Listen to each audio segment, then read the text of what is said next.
Chào đón năm mới là một truyền thống toàn cầu, nhưng mỗi nền văn hóa lại đón chào ngày đầu tiên của năm mới với những hương vị và biểu tượng ẩm thực độc đáo riêng. Từ món mì dài vượt năm của Nhật Bản đến bánh mì ngô vàng óng của miền Nam nước Mỹ, những món ăn này không chỉ đơn thuần là thức ăn mà còn là những lời cầu nguyện bằng thực phẩm cho may mắn, sức khỏe và thịnh vượng. Bộ sưu tập 10 món ăn đêm giao thừa nổi tiếng nhất thế giới này sẽ cung cấp cái nhìn chi tiết về các nguyên liệu và kỹ thuật đã định hình sự khởi đầu của một chương mới cho nhiều thế hệ. Sau đây là món đầu tiên dành cho đêm giao thừa tại Hoa Kỳ. Hoppin John là món ăn huyền thoại của miền Nam nước Mỹ, nơi mỗi nguyên liệu đều mang một ý nghĩa biểu tượng sâu sắc cho năm mới. Đậu mắt đen tượng trưng cho tiền xu, rau xanh tượng trưng cho tiền giấy và bánh mì ngô vàng tượng trưng cho vàng, tạo nên một lời chúc trọn vẹn về sự thành công tài chính. Chuẩn bị 500g đậu mắt đen khô, 300g móng giò heo hun khói hoặc thịt xông khói cắt dày, 400g gạo trắng hạt dài, một củ hành tây vàng lớn, 2 nhánh cần tây, một trái ớt chuông xanh, 3 tép tỏi, 1,2 lít nước dùng gà. Gia vị gồm muối, tiêu đen, bột ớt cayenne, cỏ xạ hương khô, lá nguyệt quế và dầu thực vật. Rửa sạch đậu khô và ngâm trong nước khoảng 6 tiếng cho đến khi đậu nở. Trong một chiếc nồi có đáy dày, chiên thịt xông khói hoặc móng giò cho đến khi mỡ tiết ra và thịt hơi giòn. Thêm hành tây, cần tây và ớt chuông thái hạt lựu vào, xào cho đến khi rau củ mềm trước khi thêm tỏi băm. Cho đậu đã ngâm và nước dùng gà vào, sau đó thêm lá nguyệt quế và cỏ xạ hương. Đun nhỏ lửa trong 45 phút cho đến khi đậu mềm nhưng vẫn giữ được hình dáng. Đổ gạo vào, đảm bảo gạo ngập trong nước. Đậy nắp nồi thật kín và nấu trong 20 phút cho đến khi gạo chín xốp và nước cạn hết. Để nồi nghỉ trong 10 phút, sau đó dùng nĩa xới tơi để trộn đều đậu và gạo. Trình bày ra đĩa sâu lòng, trang trí với hành lá thái nhỏ và ăn kèm với một miếng bánh mì ngô phết bơ. Bữa ăn thịnh soạn này ngon nhất khi được thưởng thức cùng gia đình trong lúc chia sẻ những hy vọng cho năm tới. Lưu ý gạo không được nấu quá chín, phải đủ độ săn để tách rời khỏi đậu, và móng giò hun khói là yếu tố quan trọng tạo nên hương vị đậm đà đặc trưng của món ăn. Mời bạn tiếp tục xem món ăn thứ hai cho đêm giao thừa ở Nhật Bản. Xin chào các bạn, tiếp theo là món thứ hai dành cho đêm giao thừa tại Nhật Bản. Toshikoshi soba là món ăn không thể thiếu trong đêm giao thừa của người Nhật, nổi bật với những sợi mì kiều mạch dài tượng trưng cho sự trường thọ, trong khi đặc tính dễ đứt của chúng đại diện cho việc cắt đứt những khó khăn và xui xẻo của năm cũ để bắt đầu một năm mới tốt đẹp. Chuẩn bị 400g mì soba khô, 1,5 lít nước dùng dashi, làm từ rong biển kombu và cá bào, 4 con tôm sú lớn, 100g bột chiên xù panko, một quả trứng gà lớn, 50g hành lá, 2 miếng chả cá kamabo hồng trắng.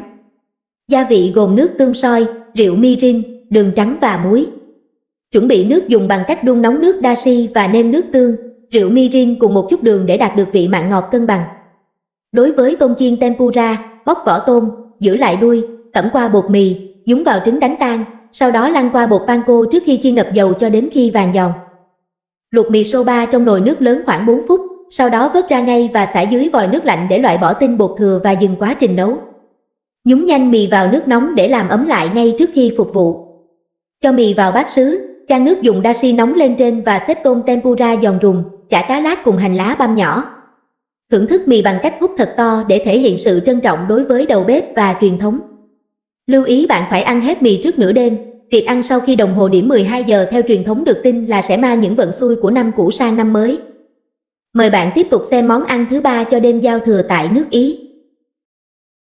Xin chào các bạn, tiếp theo là món ăn thứ ba cho đêm giao thừa tại nước Ý. Tại Ý, bữa tiệc năm mới tập trung vào Kotechino, một loại xúc xích heo béo ngậy, được phục vụ trên đống đậu lăng có hình dáng tròn trịa giống như đồng xu La Mã, hứa hẹn một sự sung túc về tiền bạc trong những tháng tiếp theo.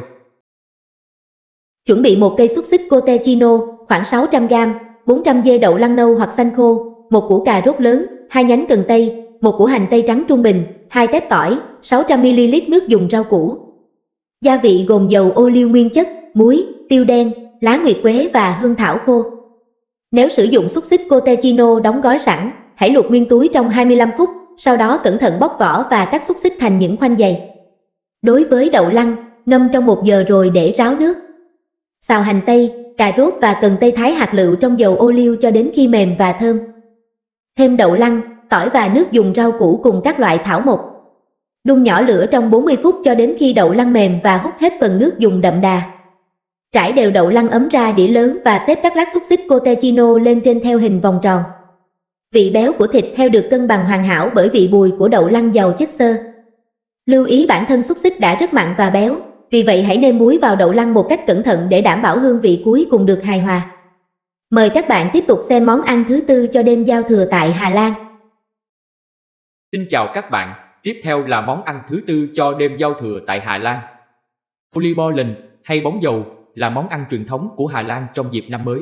Từ chiên ngập dầu cho đến khi vàng đều để bảo vệ người ăn khỏi thanh kiếm của nữ thần Popta, vốn theo thần thoại sẽ trượt khỏi những người đã ăn thực phẩm nhiều dầu mỡ.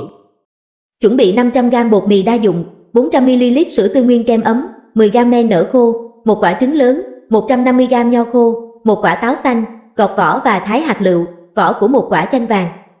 Gia vị gồm đường cát, muối, bột quế, dầu thực vật để chiên và đường bột. Kích hoạt men trong sữa ấm với một thìa cà phê đường cho đến khi sủi bọt. Trong một tô lớn, trộn bột mì, muối và vỏ chanh, sau đó kết hợp hỗn hợp men và trứng để tạo thành khối bột dẻo, có độ đàn hồi. Trộn thêm nho khô và táo thái hạt lựu, sau đó đậy kín và để bột nở ở nơi ấm áp trong 90 phút cho đến khi nở gấp đôi. Đun nóng dầu đến 170 độ C. Dùng 2 chiếc muỗng để tạo hình các viên bột và thả vào dầu, chiên trong 6 phút cho đến khi vỏ ngoài có màu vàng nâu đậm và bên trong xốp chín. Lấy bánh ra để trên giấy thấm dầu và xếp thành một chồng đẹp mắt. Rắc thật nhiều đường bột lên bánh khi còn nóng cho đến khi chúng trông như được phủ đầy tuyết. Lưu ý việc duy trì nhiệt độ dầu ổn định là rất quan trọng, nếu dầu quá nguội, bánh sẽ bị ngấm mỡ, và nếu quá nóng, phần giữa sẽ còn sống trong khi bên ngoài đã cháy. Mời các bạn tiếp tục xem món ăn thứ 5 cho đêm giao thừa tại Hy Lạp. Xin chào các bạn, tiếp theo là món ăn thứ 5 cho đêm giao thừa tại Hy Lạp. Basilopita là một loại bánh mì năm mới linh thiêng ở Hy Lạp dành riêng cho thánh Basil. Bên trong có dấu một đồng xu, và người nhận được miếng bánh có chứa đồng xu sẽ được ban phước lành và gặp may mắn suốt cả năm. Chuẩn bị 600g bột mì đa dụng, 250g bơ lạc, 4 quả trứng, 300ml sữa tươi, một muỗng canh vỏ cam bào mịn, 100g hạnh nhân lát để trang trí. Gia vị gồm đường trắng, bột nở, tinh chất vani, đường bột và muối. Đánh bông bơ đã làm mềm và đường cho đến khi nhẹ và mịn, sau đó cho từng quả trứng vào đánh cùng. Rây bột mì và bột nở, sau đó thêm vào hỗn hợp bơ, xen kẽ với sữa và vỏ cam. Trộn nhẹ nhàng để giữ cho kết cấu bánh mềm mại. Khử trùng một đồng xu, bọc trong giấy bạc và ấn vào bột bánh. Đổ bột vào khuôn đã phết bơ và nướng ở nhiệt độ 175 độ C trong 50 phút cho đến khi vàng nâu. Sau khi nguội, phủ một lớp đường bột thật dày lên mặt bánh. Theo truyền thống, bánh được cắt rất trang trọng, với các miếng dành riêng cho ngôi nhà, giáo hội, và sau đó là từng thành viên trong gia đình từ người lớn tuổi nhất đến trẻ nhất. Lưu ý đồng xu phải được bọc kín trong giấy bạc để đảm bảo vệ sinh, và bánh nên có mùi thơm cam tinh tế lan tỏa khắp nhà khi nướng. Mời các bạn tiếp tục xem món ăn thứ 6 cho đêm giao thừa tại Mexico. Xin chào các bạn, tiếp theo là món ăn thứ 6 cho đêm giao thừa tại Mexico. Đối với các gia đình Mexico, năm mới là thời gian cho tamalada, một buổi tụ họp nơi mọi người cùng nhau gói tamales, những túi bột ngô nhân thịt và hấp trong lá ngô, đại diện cho việc gói ghém những hy vọng mới. Chuẩn bị 1kg bột masa harina, bột ngô, 600g thịt heo hầm xé nhỏ, 40 lá ngô khô lớn, 200g mỡ heo, 400ml nước dùng thịt heo. Gia vị gồm muối, tiêu đen, bột ớt guajillo, tỏi băm và bột nở. Ngâm lá ngô trong nước nóng cho đến khi dẻo. Đối với phần bột, đánh mỡ heo cho đến khi nhẹ như kem, sau đó dần dần thêm masa harina, nước dùng thịt heo và muối cho đến khi bột đủ nhẹ để nổi trong nước. Lấy một chiếc lá ngô, phết một lớp bột mỏng lên đó, thêm một thìa thịt heo đã tẩm vị ớt và gấp lá ngô lại để niêm phong. Xếp tamales đứng trong nồi hấp lớn và hấp trong 90 phút. Mở lá ngô khi tamales còn nóng hổi. Bột ngô phải tách ra dễ dàng khỏi lá. Thưởng thức kèm với nước sốt salsa đỏ hoặc xanh cay nồng. Lưu ý chất lượng của bột masa là yếu tố then chốt, nó phải được đánh thật kỹ với mỡ heo để đảm bảo tamales nhẹ và xốp thay vì bị đặc và nặng. Mời các bạn tiếp tục xem món ăn thứ 7 cho đêm giao thừa tại Đức và các vùng Trung Âu. Xin chào các bạn, tiếp theo là món ăn thứ 7 cho đêm giao thừa tại Đức và các vùng Trung Âu. Ở Đức và các vùng Trung Âu, ăn sauerkraut, bắp cải muối, với thịt heo vào năm mới là một truyền thống bắt nguồn từ niềm tin rằng vô số sợi bắp cải đại diện cho một danh sách dài những lời chúc phúc và một tương lai giàu có. Chuẩn bị 1,2 kg sau cơ cờ, 600g thịt ba chỉ heo hoặc sườn heo, 3 cây xúc xích Bravuk lớn, một củ hành tây vàng, một quả táo lớn có vị chua, 200ml rượu vang trắng khô. Gia vị gồm muối, tiêu đen nguyên hạt, lá nguyệt quế, hạt caraway và đường nâu. Cắt thịt ba chỉ thành khối và áp chảo trong nồi lớn cho đến khi các cạnh giòn và mỡ tiết ra. Lấy thịt ra và xào hành tây thái lát trong phần mỡ còn lại. Cho sau cơ cờ, táo thái lát, hạt caraway và lá nguyệt quế cùng thịt heo vào nồi. Đổ rượu vang trắng và một ít nước vừa đủ ngập nguyên liệu. Đậy nắp và đun nhỏ lửa trong 90 phút cho đến khi thịt mềm. Thêm xúc xích vào trong 15 phút cuối của quá trình nấu. Múc một phần bắp cải chua đậm đà ra đĩa, xếp lên trên là những miếng thịt heo mềm mại và xúc xích. Món ăn này thường được kết hợp với khoai tây luộc và mù tạt cây. Lưu ý nên rửa sơ sau cơ cờ nếu nó quá mặn, và việc đun nhỏ lửa trong thời gian dài là cần thiết để hương vị của thịt và bắp cải hòa quyện thành một món hầm an ủi tâm hồn. Mời các bạn tiếp tục xem món ăn thứ 8 cho đêm giao thừa tại Scandinavia. Xin chào các bạn, tiếp theo là món ăn thứ 8 cho đêm giao thừa tại Scandinavia. Kransekake hay bánh vòng là vật trưng bày trung tâm tối thượng cho các lễ kỷ niệm năm mới ở Scandinavia. Nó bao gồm các vòng bánh hạnh nhân đồng tâm xếp chồng lên nhau tạo thành một tòa tháp, tượng trưng cho tính chất tuần hoàn của thời gian và sự đoàn kết gia đình. Chuẩn bị 500g hạnh nhân xay mịn, 500g đường bột, 3 lòng trắng trứng gà lớn, 20g bột ngô. Gia vị gồm đường bột và nước cốt chanh tươi để làm kem trang trí Royal Icing. Trộn hạnh nhân xay, đường bột và bột ngô. Dần dần thêm lòng trắng trứng và nhào cho đến khi bột chắc và không dính tay. Lăn bột thành các sợi dài và đặt vào các khuôn vòng ranchet đã được phết bơ, hoặc tạo hình thành các vòng tròn có kích thước giảm dần. Nướng ở nhiệt độ 180 độ C trong 15 phút cho đến khi các vòng bánh cứng lại và có màu vàng nhạt. Khi đã nguội hoàn toàn, xếp các vòng từ lớn nhất đến nhỏ nhất. Sử dụng kem đường vị chanh để vẽ các đường zigzag trên mỗi vòng bánh. Lớp kem này cũng đóng vai trò là chất keo để giữ tòa tháp đứng vững. Lưu ý bánh phải hơi dai ở bên trong. Để đạt được điều này, bạn có thể bảo quản bánh đã hoàn thành trong hộp kín cùng một lát bánh mì trắng trong 24 giờ trước khi phục vụ. Mời các bạn tiếp tục xem món ăn thứ 9 cho đêm giao thừa tại các vùng Baltic và Bắc Âu. Xin chào các bạn, tiếp theo là món ăn thứ 9 cho đêm giao thừa tại các vùng Baltic và Bắc Âu. Ở các vùng Baltic và Bắc Âu, cá trích có lớp da bạc là món ăn chính trong dịp năm mới.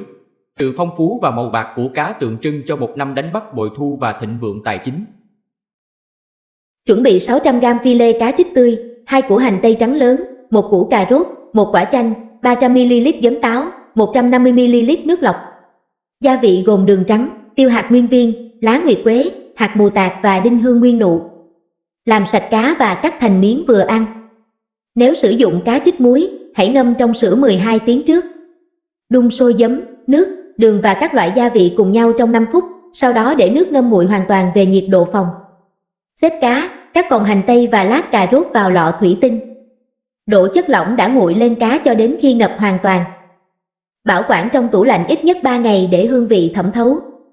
Thưởng thức cá trích muối lạnh với bánh mì lúa mạch đen, một ít kem chua và thì là tươi.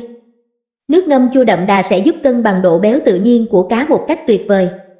Lưu ý nước ngâm phải thật nguội khi đổ vào cá để giữ được kết cấu chắc và giòn đặc trưng của cá muối. Mời các bạn tiếp tục xem món ăn thứ 10 cho đêm giao thừa tại các Hàn Quốc. Xin chào các bạn, tiếp theo là món ăn thứ 10 cho đêm giao thừa tại Hàn Quốc. Tteokguk là món canh truyền thống của Hàn Quốc được nấu với những lát bánh gạo trắng. Màu trắng đại diện cho sự tinh khiết và một khởi đầu sạch sẽ, trong khi hình dáng tròn của bánh gạo giống như những đồng tiền cổ của Hàn Quốc, mời gọi sự giàu có. Ở Hàn Quốc, hoàn thành một bát tteokguk là nghi lễ khẳng định bạn đã lớn thêm 1 tuổi. Chuẩn bị 600g bánh gạo lát, tê tốc, 400g ức bò, 1 lít nước, 2 quả trứng, 50g hành lá, 2 lá rong biển nướng, kim. Gia vị gồm gochujang, nước tương nấu canh, tỏi băm, muối, dầu mè và tiêu đen xay. Ngâm bánh gạo trong nước lạnh khoảng 20 phút. Thái lát mỏng thịt bò, ướp với tỏi và dầu mè, sau đó áp chảo trong nồi. Thêm nước và đun nhỏ lửa trong 40 phút để tạo ra nước dùng trong và đậm đà. Cho bánh gạo vào nước dùng đang sôi và nấu trong 5 phút cho đến khi chúng nổi lên mặt nước. Tách riêng và chiên lòng đỏ, lòng trắng trứng thành những tấm mỏng. Sau đó thái sợi nhỏ. Múc canh nóng ra bát lớn, trang trí với sợi trứng, rong biển vụn và hành lá thái lát. Kết cấu mềm dẻo của bánh gạo làm cho món ăn này trở thành một khởi đầu an lành cho năm mới. Lưu ý bánh gạo chỉ nên nấu cho đến khi vừa mềm, nấu quá lâu sẽ làm nước canh bị đục và bánh gạo bị quá nhão. Tôi hy vọng hướng dẫn chi tiết này sẽ giúp bạn tạo nên một bữa tiệc năm mới tuyệt vời và ý nghĩa. Bạn có muốn tôi cung cấp thêm lời khuyên về cách kết hợp các món ăn quốc tế này với các loại đồ uống cụ thể hoặc cách bày trí bàn ăn theo chủ đề không? Xin chào và hẹn gặp lại với những món ngon hấp dẫn tiếp theo.